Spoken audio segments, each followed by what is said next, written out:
Bonjour à tous. Aujourd'hui, je vais vous faire une petite vidéo sur la présentation d'un casque que je viens d'acheter. Un casque Cat-like. C'est le Mixino. Donc c'est le haut de gamme de chez Cat-like qui vient remplacer mon casque Giro.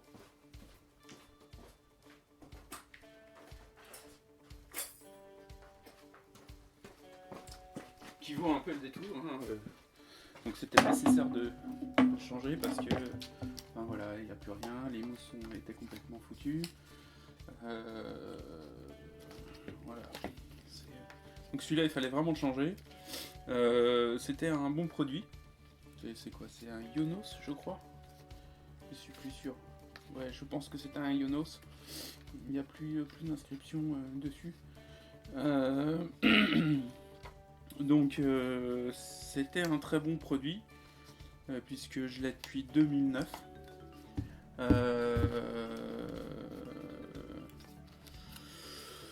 Mais il est arrivé en fin de vie. D'ailleurs, je sais même pas si c'est très raisonnable de garder un casque aussi longtemps, donc pendant 7 saisons. Mais voilà, c'était un produit très satisfaisant. Oui, je confirme, c'est un Yonos. C'était marqué, je sais pas si vous arrivez à lire. Donc voilà, enfin rien à dire, un super produit. Et j'ai eu la possibilité d'avoir un cat-like Mixino. Je savais pas trop quoi choisir en termes de casque. Et puis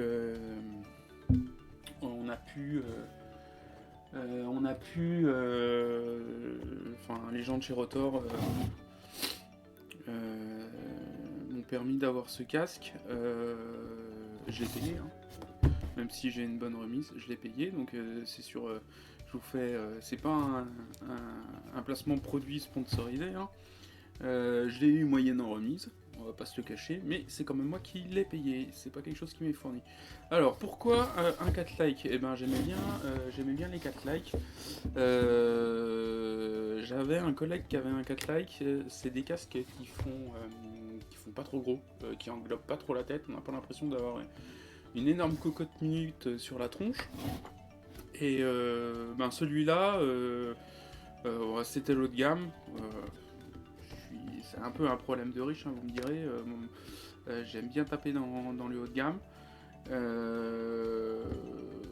En espérant ne pas être déçu par le produit. Et donc celui-là, tel que je vous le montre, c'est exactement comme je l'ai reçu, mais je l'ai reçu il y a 3 semaines et je l'ai utilisé depuis 3 semaines. Donc je peux vraiment vous dire ce que j'en pense. Donc on le reçoit donc, dans une boîte. Carton. Dedans vous avez un ensemble de lanières et de mousse pour les changer. Donc, et là vous avez un ensemble, c'est des choses qu'on n'a pas chez la concurrence. Vous avez des petits velcro là, en plus. Des petites bandes velcro, parce qu'en fait, des fois vous avez soit les mouches qui se déchirent, et vous avez aussi les petits velcro autocollants côté casque qui eux se défont et que vous perdez. Donc voilà, donc, vous avez de quoi remplacer, vous avez tout ce qu'il faut là-dedans. C'est pas fourni chez tous les fabricants, hein. Bien souvent, c'est des pièces détachées, hein, qu'on peut trouver, mais voilà, c'est pas fourni dedans. Donc vous avez le casque qui lui est fourni dans un petit sac marqué Cat-like. Voilà. Et donc dedans, vous avez le casque, très aéré, beaucoup d'aération, compact, hein, comparé à l'autre. Et quand même plus compact que le Giro. À l'arrière, hein, on a moins de matière. Bon, c'est ce que je cherchais en choisissant ce modèle-là. Au niveau du poids, on est plus léger ici qu'ici, sachant que les Giro de cette époque-là étaient les plus légers du marché quasiment. Mais je pense qu'on fait un bon 80 grammes de moins, je dirais.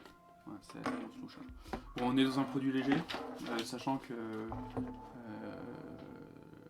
dans tous les cas, ça gêne pas d'avoir un produit léger pour les casques, puisque ils sont soumis à validation, crash test sur les pré-séries pour savoir si on peut le commercialiser, si c'est satisfaisant en termes de sécurité. Donc voilà, un modèle léger, compact. Et bah, je vais vous dire ce que j'en pense, hein. On va pas faire des heures et des heures sur un casque. On va dire ce que j'en pense. Alors, ça répond à mes attentes, c'est-à-dire je voulais quelque chose de léger, compact. Donc ça, pas de souci. La taille, donc mesurée au mètre de couturière et reportée, donc il me fallait un médium. Là-dessus, pas de souci. Ça fit parfaitement. J'avais mesuré, je crois, 56 à ces données, entre 55 et 57. Donc pas de souci à ce niveau-là. Donc le fitting, il est bon. Donc vous pouvez y aller les yeux fermés. Au niveau du produit, donc vous avez un réglage micrométrique derrière qui marche très bien. Donc là, voilà, on peut le tourner un moment avant de... Voilà. C'est vraiment micrométrique, hein. Ça se déplace assez peu, ce qui permet un bon réglage, hein. C'est-à-dire que vous ne faites pas entre deux crans, vous avez ni trop ni pas assez. Donc voilà, un bon système.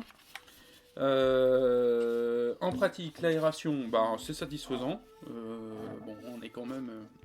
j'ai testé, comme je vous disais, les 3 dernières semaines, donc courant octobre. Bon, courant octobre, on avait de belles journées à 20 degrés, ce qui est bien pour la saison. Donc c'était pas le plein cagnard, je pourrais pas vous dire en plein cagnard, mais par 20, voilà, on l'oublie, donc il pose pas de problème. Au niveau du réglage, pour continuer un peu sur le réglage, vous avez le petit ajustement au niveau des oreilles. Ouais, il fonctionne bien, il n'y a pas de souci. Voilà, pas de problème là-dessus. Il est sécurisant, il se défait pas, il fait pas de vilains plis ou n'inverse pas les. Rend problématique. Il y a des modèles de casque où quand on les remonte, on a l'impression qu'on a retourné, ça fait des vilains plis et tout. Voilà. À ce niveau-là, alors c'est peut-être un problème pour certains, mais en tout cas ça l'est pas pour moi, c'est plutôt un avantage. Là, on n'a pas trop de longueur ici, au niveau de la dragonne. On n'est pas obligé de faire un tour et retour et de remettre un vieil élastique. Non, là, le petit élastique fourni par Catlight est tout à fait bon. Il n'y a pas trop de longueur. Maintenant, est-ce que ça pose un problème pour les gens qui ont une grande tête? Je sais pas. Mais en tout cas, moi, ça m'en pose pas. On a encore un peu d'ajustement possible. Moi, je serre pas la dragonne, c'est sans doute pas bien, mais je la serre pas. Elle est pas tendue à mort sous la jugulaire. Donc, bon. On va dire que c'est normal. On va finir sur le seul petit défaut que j'ai trouvé à ce produit en fait, hein.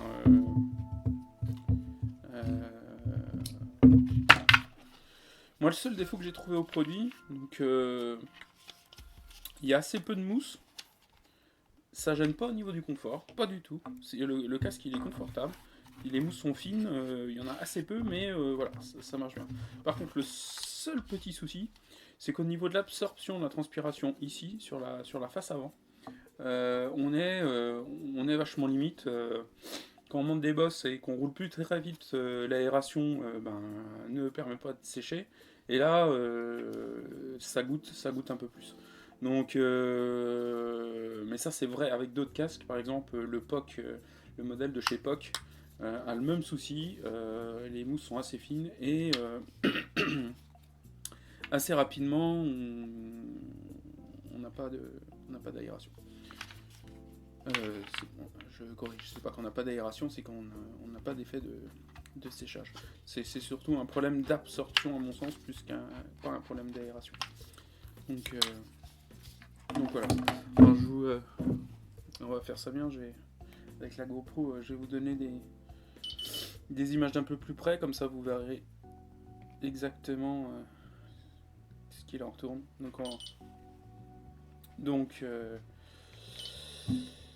Donc en détail, hein, les aérations.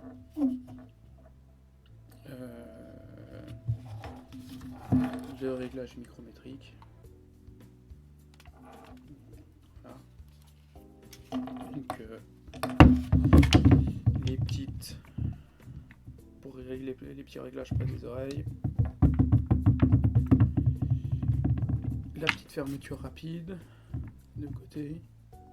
Voilà, c'est tout ça est fait pour gagner du poids. C'est petit mais fonctionnel et ça a l'air robuste. Hein. C'est pas quelque chose qui va poser problème.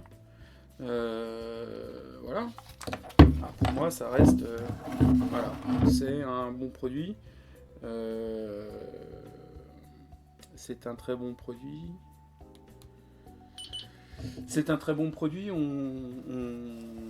le trouve pour. Je crois que c'est un peu moins de 220 euros. Je dirais peut-être une bêtise, je me crois que c'est 212 euros. Et là, pour un haut de gamme, ça reste des tarifs élevés, mais comme tout produit haut de gamme dans le vélo. Pardon. Mais on est quand même presque 20% moins cher que la concurrence. Si vous regardez un POC, si vous regardez un Giro, on est au moins à 260 euros. Voire maintenant on s'approche très rapidement des tarifs des chaussures haut de gamme. Donc presque 300 euros dans certains cas. Hein. Si vous prenez POC ou le design, on adhère ou on n'adhère pas. Mais en tout cas, le tarif est proche des 300 euros. Donc celui-là, pour quelqu'un qui cherche quelque chose de fonctionnel, compact, bien aéré, voilà, c'est un bon choix. Vous en avez sans doute d'autres sur le marché, hein. J'ai pas la prétention de connaître tous les modèles, mais voilà, celui-là c'est un bon choix, vous pouvez y aller les yeux fermés. Disponible en 3 tailles. Un défaut, juste la dernière chose que je voudrais signaler, c'est ça, c'est le petit sac en tissu, hein, qui est de belle facture quand même.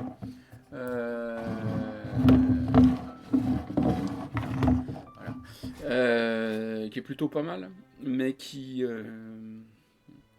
on aurait alors c'est vrai, on est en dessous on va dire, on est dans la fourchette basse du prix du marché, mais on aurait quand même apprécié une boîte un peu dure qui est d'ailleurs disponible chez Catlike, hein, qu'on peut acheter séparément. Je sais pas exactement le prix, trentaine d'euros peut-être, je sais pas, hein, faudra vérifier.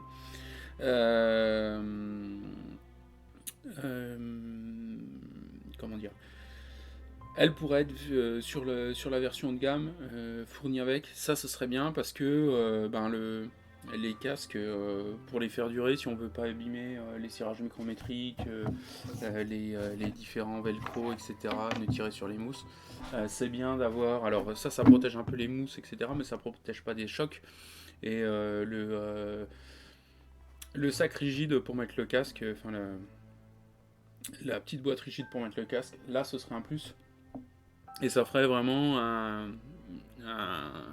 placement marché quasi exceptionnel. Là on est sur un très bon produit, voilà, c'est le seul. Voilà, c'est un petit truc qui manque. Mais enfin voilà, les concurrents sont pas tous mieux. Alors je l'ai déjà cité, mais par exemple POC, sur le casque haut de gamme, alors je cite POC parce que c'est quasiment le plus cher du marché, sur le casque haut de gamme ne fournit pas la boîte avec. Donc c'est dommage quand même. Et c'est quelque chose qu'on aimerait bien voir. Donc en tout cas voilà, donc je vous ai présenté le casque Catlike Mixino. Mais en tout cas, je voudrais remercier les gens de chez Rotor qui, à chaque fois qu'on a un échange personnel ou professionnel à faire ensemble, sont totalement à notre écoute. Ils refont remonter les infos chez les fabricants qu'on en a. Ils assurent un SAV pour à chaque fois qu'on a eu affaire à eux particulièrement performant. Donc voilà, qu'ils en soient remerciés ici. En tout cas, je vous remercie d'avoir suivi cette vidéo et je vous dis à bientôt.